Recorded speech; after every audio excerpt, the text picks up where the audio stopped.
अस्सलामुअलैकुम my social media family. उम्मीद करती हूँ कि आप सब लोग हिफ्ज़-ओ-मान से होंगे, खुशपाश होंगे। ईद मुबारक। और जनाब अली अपनी खबरों की तरफ चलते हैं। तो जनाब आपको पता है कि पीटीआई हो और प्रोपेगेंडा ना करे तो ये पॉसिबल नहीं है। और प्रोपेगेंडा उनका ज़्यादातर ख़वातीन के ऊपर होता है। वो यही कहते हैं हमारी ख़वातीन के साथ जिनसी ज़्यादती हो गई, उनके साथ ये हो गया। मर्द हज़रात हो तो कहते हैं कि इनके नाजुक अज़ा के साथ ईंटें बांध दी गई, इनको ये कर दिया गया। बरहना का लफ्ज़ तो मैं बोल रही हूँ, ये नंगा का लफ्ज़ बोलते हैं। बहुत ही गंदी गंदी बातें करते हैं। अब की बार इन्होंने फिर से एक नया प्रोपेगेंडा किया है। और प्रोपेगेंडा इन्होंने क्या किया है, एक खातून है जो पीटीआई की काउंसलर हैं, जनाब फरहाना फारूक। इनके बारे में नाज़ी साहब का भी बयान आया है, बाकियों का भी बयान आया है। और सोशल मीडिया पे इस वक्त इनके बारे में, इनके हक में काफ़ी मुहिम चलाई जा रही है। और कहा यह जा रहा है कि इनकी 3 माह की एक बेटी है। और कहा यह जा रहा है कि ईद के दिनों में ये जा रही थी फ्लाई करके कराची। इनकी कराची की फ़्लाइट थी, लेकिन वहाँ से इनको गिरफ्तार कर लिया गया। और ये भी नहीं सोचा गया कि इनकी 3 माह की एक बेटी है। लेकिन जब हमने पता किया, वैसे बुरा तो हमें भी बड़ा लगा कि अच्छा वाकई अगर ऐसा है तो ऐसा क्यों है। लेकिन जब पता किया तो देखा कि यूथ ही हो और झूठ ना बोलें, ये कैसे पॉसिबल है। अब सबूत के तौर पे हमने इनकी जो है ना डिपार्चर की पिक्चर निकाली, जो कि आपको बैनुल अक़वामी रवानगी के सामने नज़र आ रही है। यानी कि ये खातून जो है मुल्क से बाहर भागने की कोशिश कर रही थी। और बैनुल अक़वामी रवानगी का जो वहाँ से जो डिपार्चर वाला पोर्शन होता है, वहाँ से इनको गिरफ्तार किया गया है। कौन सी कराची की इनकी फ़्लाइट थी, ये मैंने अब आपके सामने रख दिया है।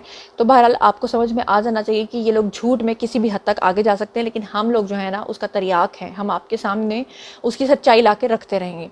अच्छा जी, उसके बाद मैं आपके सामने जो है शब्बर ज़ैदी के आज 3 पॉइंट्स रखना चाहती हूँ। शब्बर ज़ैदी जो हैं एफबीआर के थे जनाब जी हेड, और वो आकर फिर से पीटीआई के उन्होंने तमाम राज खोल दिए हैं। और वो ये कह रहे हैं कि पीटीआई ने, पिछले वाले व्लॉग में भी मैंने आपको उनका क्लिप दिखाया था, लेकिन अब की बार मैंने आपको उनके 3 क्लिप्स दिखाने हैं। और ये इंटरव्यू भी उन्होंने एआरवाई को दिया है, सुभान अल्लाह। और मज़े की बात यह कि एआरवाई के मुंह पर बैठकर उन्होंने एआरवाई को जलील किया है, ये कहकर कि आप लोगों का गठजोड़ था न्याजी के साथ, और जिस वक्त आपको फंड्स दिए जाते थे वो फंड्स भी मंजूर करवाता था। और जो एंकर पर्सन थे वो सवाए ढीटों की तरह हंसने के कुछ नहीं कर सके, उनको टोक भी नहीं सके। अब जनाब अली यहाँ पर मैं आपको बता दूं कि शब्बर ज़ैदी ने कहा कि पीटीआई के पहले साल में ही पाकिस्तान डिफ़ॉल्ट करने वाला था। तो अब आप यहाँ से समझ जाइए कि पीटीआई को लॉन्च क्यों किया गया था, इसलिए कि पाकिस्तान को डिफ़ॉल्ट डिक्लेयर किया जाए। और आज IMF का जो मुँह बना हुआ है वो क्यों बना हुआ है। बहरहाल शब्बर ज़ैदी का पहले आप ये IMF वाला बयान सुनिए, डिफॉल्ट वाला, उसके बाद मैं आपको जरा इनका सेकंड पॉइंट सुनाती हूँ। 6 मई 2019 को मैं और आरिफ नकवी साहब इमरान खान के पास गए। मैंने इमरान खान साहब को कहा, मैंने कहा सर आप तो डिफॉल्ट की तरफ आगे बढ़ रहे हैं और आपने देखा है कि आपने क्या किया है 8-10 महीने में, और आपको तो IMF में जाना ही जाना पड़ेगा। उन्होंने मेरे सामने फोन उठाया और उसको कहा सर ये जो दोनों कह रहे हैं, इन्होंने ये गलत कह रहे हैं, ये सही कह रहे हैं। उन्होंने कहा ये सही कह रहे हैं। तो उसने पूछा कि यार तुमने मुझे बताया नहीं कि क्या कह रहे हैं, तुम ये पहले बताते। उनका सर आपको पता होना चाहिए था, खुद आपको पता है। उसके बाद वो चले गए और हम लोग नई टीम लेकर आए। जब हम नई टीम लेकर आए तो हमें कहा गया कि ये डॉटेड लाइन है IMF की और आपको इस डॉटेड लाइन पे चलना है। उसमें 5500 की टैक्स कलेक्शन थी। मैं चेयरमैन FBR बनकर आया। मैंने इमरान खान को कहा कि सर 5500 नहीं हो सकता उस साल में, और अगर आप मेरी देखें तो मैंने नीचे क्यू ब्लॉक के नीचे स्टेटमेंट दी कि मैं 5500 नहीं करना चाहता, नहीं हो सकता। तो इमरान खान के पास मैं गया तो उसने कहा देखो ये अगर तुम्हें ये 7000 भी लिख दे तो साइन करना पड़ेगा, हमारे पास कोई चॉइस नहीं है। और मैंने 5500 पे काम करना शुरू कर दिया। मैं आपको बिल्कुल एग्री करता हूं कैटेगोरिकली कि हमारे पास भी कोई बड़ा प्लान नहीं था। हम IMF के प्लान के अंदर चल रहे थे। सेकंड नंबर पे ज़रा सुनिए कि शब्बर ज़ैदी कह रहे हैं कि न्याजी हुकूमत में, जो न्याजी हुकूमत थी, ये टोबैको माफिया थी और ये स्मगलर निकली, यानी कि ये मुझे टोबैको के ऊपर पाबंदी नहीं लगाने देते थे। क्या कह रहे हैं खुद ही सुन लीजिए। इस वक्त ग्वादर में अगर आप चले जाएं तो ग्वादर में जितने भी कंज्यूमर आइटम मिलते हैं वो सब ईरानी स्मगल्ड होते हैं। तो हम किस दुनिया में रह रहे हैं काशिफ? तो यहाँ पे कोई इन चीजों को खत्म नहीं करना चाहता, आप ये कह रहे हैं? ये स्मगलिंग, चोर बाजारी एक तरफ से, ये हमने ऐसी चीजें साफ पाल लिए हैं। आप मुझे बताएं कि जब मैंने स्टील मिलों पे हाथ डाला, वजीरिस्तान के अंदर ये जमरूद में जो लगी हुई है स्क्रैप वाली मिलें, तो आपको पता है कि क्या हुआ? सारे सेनेटर आ गए पीटीआई के, उन्होंने कहा सर ये बंद शिपर साहब को। और सर ये टोबैको के टैक्स लगाने की कोशिश की तो क्या हुआ था? टोबैको जब मैंने टैक्स लगाया तो टोबैको में होता है जहां पर ये टोबैको को ना हम लोग एक कढ़ाई में बना के उबालते हैं, उसको यूनिट कहते हैं। तो उससे अगर कंट्रोल कर लें तो टोबैको की आपको प्रोडक्शन को मैनेज हो जाती है। मैंने कहा यार ये टोबैको वाले जो ना ये सिर्फ 500 रुपए टैक्स देते हैं, हमें सिर्फ इसको इसलिए लाना है कि हमें पता लग जाए कितनी टोबैको बनती है। मुझे कॉल किया गया नेशनल असेंबली कमेटी में और एक डेलीगेशन आया लेड बाय सम एमएनए तराकी या कौन सा था पीटीआई का, पीटीआई के फ्रंटियर के 40 एमएनए बैठे हुए थे। उन्होंने कहा शब्बर साहब ये नहीं हो सकता, इसको वापस लें, इसको वापस लें।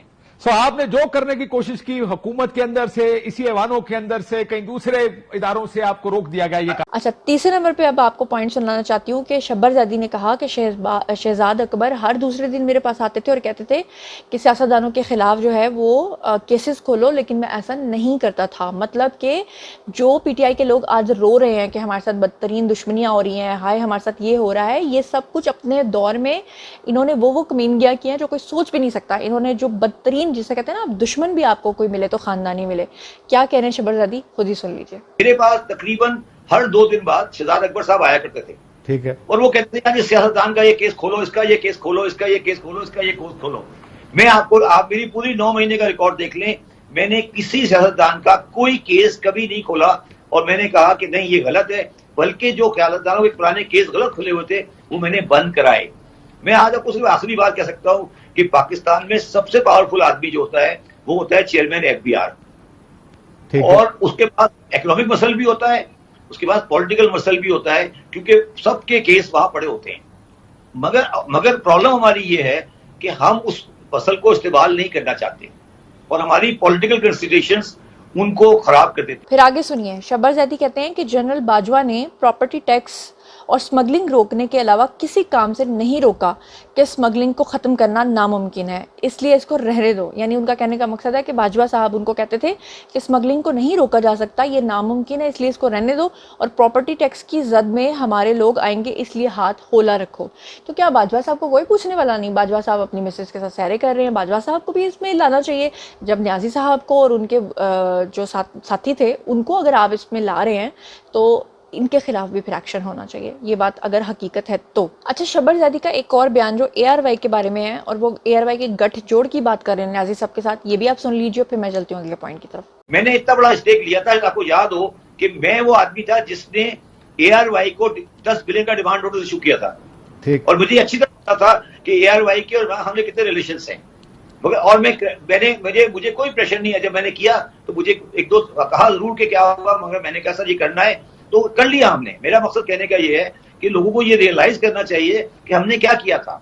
ये आज सब लोग सब भूल गए कि हमने क्या किया था। जी, तो आपने सुन लिया। अब अगला पॉइंट ये है कि अली मोहम्मद ख़ान की काफ़ी सख्ती आई हुई है, और जेल से उनकी तस्वीरें भी निकली जहां वो कुरान पाक पढ़ रहे थे, जाए नमाज पे बैठे हुए थे, लेकिन उनको 7वीं दफ़ा जो है वो गिरफ़्तार किया गया है और रिमांड पे उनको जेल भी भेज दिया गया। मजिस्ट्रेट ने एंटी करप्शन इस्टेब्लिशमेंट हुकाम की जानिब से जो है 14 रोज़ का जो रिमांड है उसकी इस्तदा को मुस्तरद कर दिया, और इससे पहले जो है वो 80,000 के मुचलकों पर उनकी रिहाई का हुक्म हुआ था, लेकिन उसके बाद जब 80,000 रुपये के मुचलके दे कर रिहाई हो गई तो उसके बाद फिर से उनको गिरफ्तार कर लिया गया था। बहरहाल मैं इस चीज़ को कंडेम करती हूँ, मुझे ना थोड़ा सा इनके ऊपर तरस भी आता है, लेकिन बहरहाल जब तक वो प्रेस कॉन्फ्रेंस नहीं करेंगे तो उनकी मुझे लगता है कि छूट बिल्कुल भी नहीं है। अब चलते हैं जी अगले पॉइंट की तरफ। अगला पॉइंट है जी कि जितने भी लोग छुपे हुए थे अब आहिस्ता आहिस्ता बिल में से बाहर आना शुरू हो गए हैं, कोई ना कोई पकड़ा जा रहा है और इदारे बिल्कुल सुकून से बैठे हुए हैं, सुकून माहौल ते मिठे चोल के कोई गल नहीं, आराम नाल ईद मनाओ, जितने भी हो तुम बिलों में बाहर निकल आओगे। तो अब जनाब अली राना औरंगजेब जो हैं वो भी पकड़े गए हैं। 9 मई को मुल्तान कैंट में इन्होंने बुलवइयों को बुलवाया था और इनका जो ताल्लुक है वो हल्का PP 268 से है, और अब इनको फाइनली मुल्तान से गिरफ्तार कर लिया है, जो कि एक खुश आइंद बात है। और इसके बाद जनाब मैं आपको न्याजी साहब के पुराने क्लिप्स निकाल के ना दिखाती हूँ सबूत के तौर पर, ताकि जो तर्स हमें आना शुरू होता है ना, हमें पता चले कि न्याजी साहब किस तरह की बातें करते रहे हैं।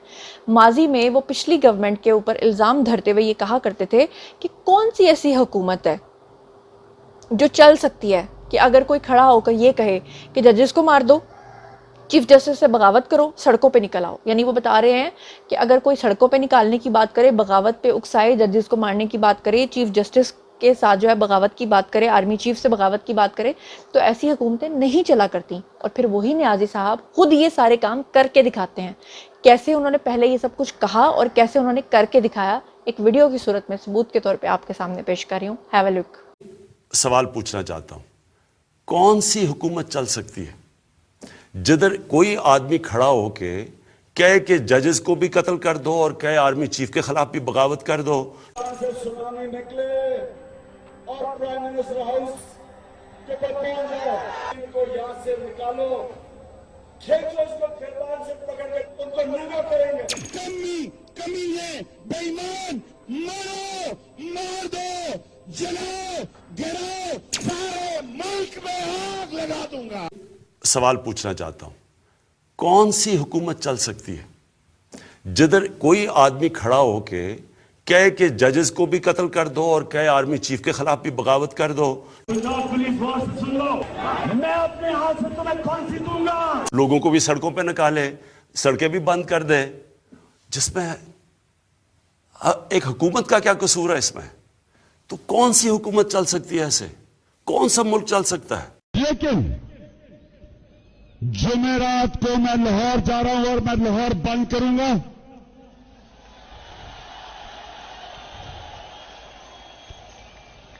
4 तारीख को मैं लाहौर पहुंचूंगा और लाहौर को बंद करूंगा। 8 तारीख को मैं फैसलाबाद जाऊंगा, फैसलाबाद बंद करूंगा। 12 तारीख को मैं कराची जाऊंगा, कराची बंद करूंगा।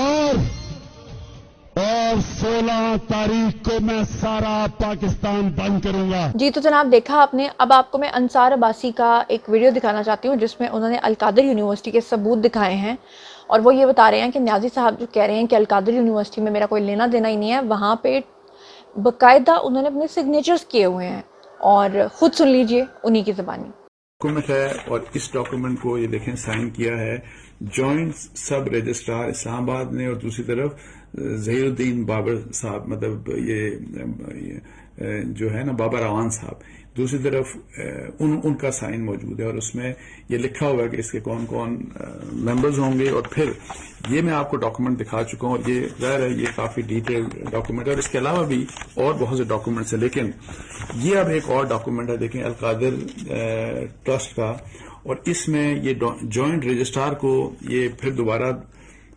22 अप्रैल 2020 को, मतलब कि रजिस्टर हुआ 26 दिसंबर 2019। अच्छा, उसके बाद फिर 22 अप्रैल 2020 को एक लेटर लिखा गया और ये लेटर लिखा, ये देखें इमरान खान साहब का नाम लिखा हुआ है, उनके साइन है, चेयरपर्सन अलकादर ट्रस्ट जो है इस्लाम। So being chairperson Alqadir trust के इमरान खान साहब ने 22 अप्रैल 2020 को ये लेटर लिखा जॉइंट सब रजिस्ट्रार इस्लामाबाद को, और उनको लिखा, देखें आप उसमें क्या लिखा उन्होंने। बेसिकली उसमें से मैंने आपको बताया ना कि 2 इनिशियली ये जो रजिस्टर था तो उसमें 2 लोग इमरान खान साहब के साथ थे, एक बाबर अवान साहब और दूसरा जुल्फी बुखारी साहब, तो इन दोनों के नाम भी शामिल थे। तो अब इस लेटर में 22 अप्रैल 2020 के लेटर में ये इमरान खान साहब उस वक्त जब वो वजीर आजम भी थे, तो बीइंग चेयरपर्सन अलकादर ट्रस्ट के वो लिखते हैं कि with reference number so and so, book number so and so, volume so and so, on 38 to 47 dated 26th of December 2019 of trust deed of Al-Qadar University Islamabad registered in your office। कि उन्होंने सारा reference देके कि जी ये reference है और ये जो ट्रस्ट डीड हुई थी रजिस्टर, ये 2019 दिसंबर 26 दिसंबर 2019 को ये आपके यहाँ रजिस्टर हुई थी।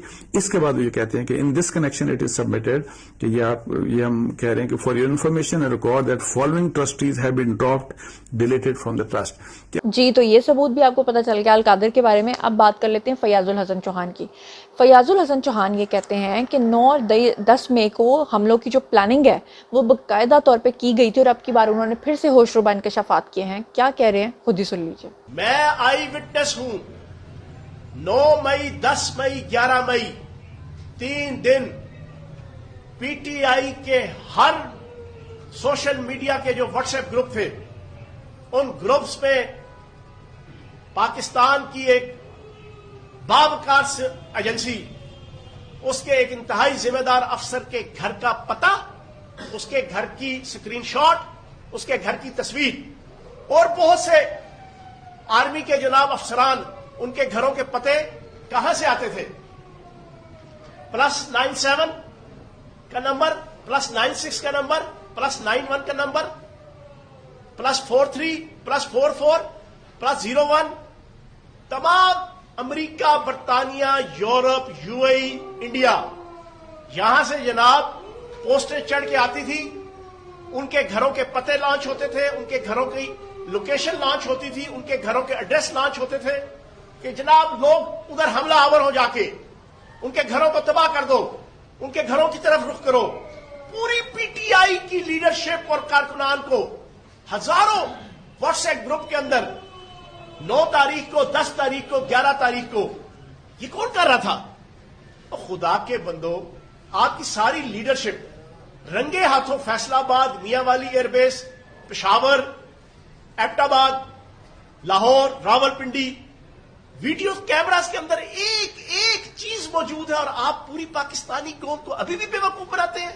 जी, तो आपने सुना कि फयाजुल हसन चौहान क्या कहते हैं। अब मैं आपके सामने रखती हूँ रिकॉर्ड के किस किस तारीख को न्याजी साहब ने अपना बयान तब्दील किया, ज़रा गौर कीजिए। जी, तो इस वक्त रिकॉर्ड मेरे सामने है। 9 मई के बाद तहरीक इंसाफ ने अपना बयानिया कैसे कैसे किस किस तारीख पे बदला, मैं आपको हवालों के साथ बताती हूँ। सबसे पहले 9, 10 और 11 मई को न्याजी साहब ने कहा हमें कोई नहीं रोक सकता, हमारी रेड लाइन क्रॉस की तो तुम्हारी ऐसी की तैसी। ये वीडियो सबूत के तौर पे आपने सोशल मीडिया पर देखा होगा।